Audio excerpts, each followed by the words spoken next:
What's going on, people, and welcome to my match preview for Saturday's game, Manchester United versus Nottingham Forest. 3 o'clock kickoff, and as I've said in previous videos, I feel like a lot of people think that this is going to be a cakewalk and it's an automatic 3 points, and it's really not. I think people underestimate Forest. Gibbs White is a fantastic player and runs it for them. 1 year up front is in great form since the end of last season, continuing it into the start of this one. And Cooper, I think he's very clever with getting the best out of what he's got. They've just signed Montiel from, I think it was Sevilla, played at the World Cup for Argentina, World Cup winner, quality player. I've watched him quite a few times. So they've not got huge depth, but they've definitely got a lot of players that, as I said, he knows how to get the best of. And yeah, they're not huge names, but they all know how to get a result and get the job done, especially Gibbs White. I've been very impressed with him. So for me, I'm predicting a draw. I think that they're going to be causing United quite a bit of pressure. Ideally, I'd like the 3 points because I think we've got the quality to beat them.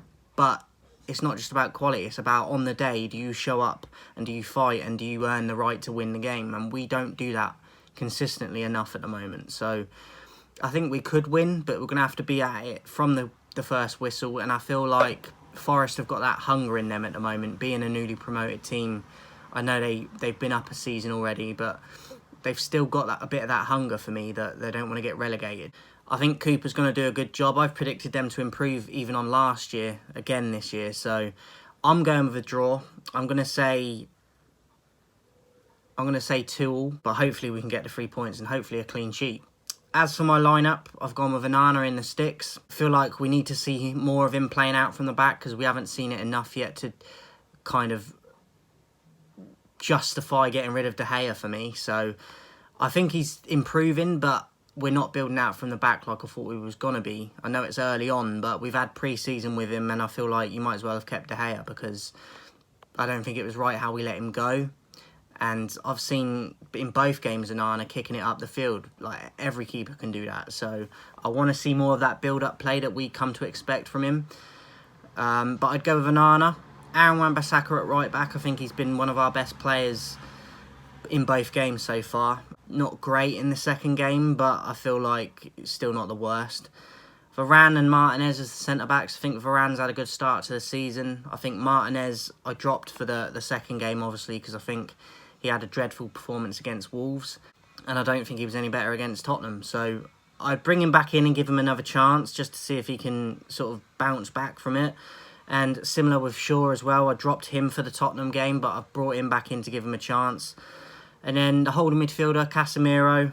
And then just in front of him, I've gone with Bruno Fernandes, because I feel like he's got the legs more to help Bruno out. With Mount now being out for a little while, Mason Mount is injured, so I would have had Mount in this lineup. I know he's getting a lot of hate, but I don't understand why. I don't think he's been a dreadful player for us since he came. It's an odd signing, but I feel like he's still not been at the level of some of the other players in terms of how bad they've been. So I would go with Bruno ahead of Casemiro, and then ahead of Bruno at number 10, I'd go with Eriksen, because I feel like he's not as combative as Bruno can be in the midfield. Having more advanced Eriksen and just have him pop the ball about and sit behind the striker and feed the wingers if he can. On the left, I'd go with Rashford, because I think that's his strongest position. It's where you get the best out of him. Recently, he's been having to play as a number 9, and it's not his natural position. It doesn't suit him. But what I would say is that even when he's playing there, Rashford really needs to work on his body language, and just because he doesn't look like he's enjoying his football again.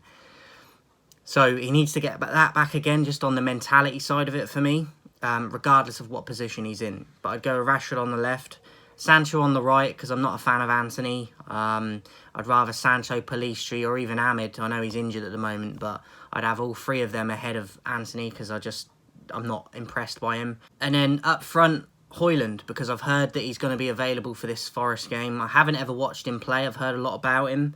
I know he come from Atalanta, and I know that he's got a lot of potential, and he could be one of the next big things. So, but I've personally never watched him. So I'm intrigued by it, and I want to see what he can do. So I would start Højlund if he is available at the number 9 position, because that's what we've bought him for. So if he's available and fit, we need to see him in the team. So I've gone with Højlund up top. So that'd be my starting 11, guys. Let me know your thoughts in the comments. What would your starting 11 be? And do you fancy us for the 3 points? As I said, I'm going with a draw because I think people are getting far too ahead of themselves and overconfident that we're going to get the 3 points. Hopefully we can, but we can't take Forest lightly, and I think far too many people are. I'll catch you guys soon.